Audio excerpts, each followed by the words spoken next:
심근경색 환자가 응급실로 왔습니다. 검사를 해보니 심장 혈관이 좁아져 있습니다. 그럼 어떻게 할까요? 10중 8구 관상동맥 부위에 스텐트를 삽입합니다. 스텐트 시술은 응급 환자에게는 매우 중요한 치료 기법입니다. 하지만 협심증 환자라도 응급 상황이 아니면 스텐트 시술을 권하지 않습니다. 약물 치료에 비해 더 나은 점이 없고 심근경색을 예방하지도 못하며 사망률을 줄이지도 못하기 때문입니다. 실제로 협심증 환자를 대상으로 스텐트 시술을 한 군과 약물 투여만 한 군의 임상 결과를 보았을 때 아무런 차이가 없었습니다. 이 내용은 저명 학술지인 랜셋에 보고된 것입니다. 스텐트 시술이 약물 치료와 별 차이가 없는 이유는 무엇일까요? 심장 혈관이 막히는 이유는 죽상동맥경화증 때문입니다. 그런데 죽상동맥경화증은 국소 질환이 아니라 전신 질환입니다. 따라서 심장혈관 몇 곳에 스텐트를 삽입한다고 해서 문제가 해결되는 것이 아닙니다. 무엇보다 스텐트 시술은 현실적인 위험성이 있습니다. 사망 0.65%, 뇌졸중 0.2%, 심근경색 15%, 신장 손상 13%, 혈관 손상 2에서 6% 비중의 중대한 합병증이 스텐트 시술로 인해 발생합니다.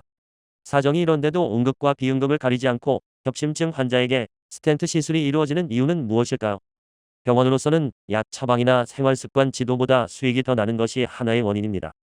참고로 미국에서 심장 스텐트 시술을 하면 병원비가 1만에서 4만 달러, 한국 돈으로 약 1,400만에서 5,100만 원이나 됩니다. 하지만 모든 병원이 그러는 것은 아닙니다. 세계 최고 병원 1위라는 미국 메이오 클리닉은 환자용 자료를 따로 만들어 배포합니다. 이 자료를 보면 앞부분의 스텐트 시술로는 심장마비나 조기 사망을 줄이지 못한다고 되어 있습니다. 스텐트 시술 후 주관적인 증상 완화는 1주째 가장 높지만 6개월째가 되면 별 차이가 없다고 합니다. 스텐트 시술의 유일한 장점은 주관적 만족도가 높다는 것이라는 이야기입니다. 이 자료에서는 또 스텐트 시술로 인해 100명 중 1명은 심장마비, 뇌졸중 또는 급사할 수 있다고 밝히고 있습니다. 한 가지 더 주목해야 할 사실이 있습니다. 약물 치료만 하는 환자 중 1년 안에 14%에서 스텐트 시술이 필요할 수 있다고 한 것입니다. 이것이 무슨 말일까요? 스텐트든 약물이든 고혈압을 근본적으로는 치료할 수는 없다는 뜻입니다. 여기에서 질문을 하나 해보겠습니다. 약을 먹는 이유가 무엇일까요? 혈압 수치가 내려간 것을 보고 위안을 얻기 위해서일까요? 아니면 합병증 발생 가능성을 막기 위해서일까요? 그런데 약은 합병증을 막지 못한다고 합니다. 그렇다면 약이 대체 무슨 소용이란 말입니까? 한편 고혈압이 오래되면 심장이 지칩니다.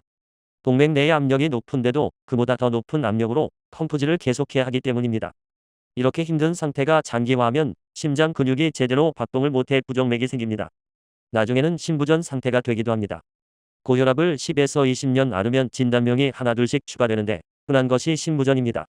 심부전 상태가 되면 심장으로 들어온 혈액을 제대로 뿜어내지 못해 심장과 폐에 혈액이 고입니다. 이렇게 되면 가벼운 활동에도 숨이 차고 자다가 숨이 차서 깨기도 하며 혈액순환이 잘 안 되어 다리가 붓습니다. 저의 어머니도 고혈압 약을 약 30년 복용하셨습니다. 나중에는 약이 점점 늘어 한 주먹씩 드셨습니다. 그러다 결국 심부전 등 각종 합병증으로 고생하시다 72세에 돌아가셨습니다. 고혈압약은 또한 주요 장기의 혈액 부족 사태를 불러옵니다. 혈관이 좁아지면 몸은 혈압을 올려 혈액 공급을 유지합니다. 하지만 약으로 혈압을 강제로 내려버리면 혈액 부족 현상이 생깁니다. 이런 상태가 오래 지속되면 그 장기는 서서히 기능을 잃어갑니다. 뇌와 콩팥에서 이런 현상이 많이 나타납니다. 특히 뇌로 가는 혈액이 부족해지면 치매가 발생할 수 있습니다.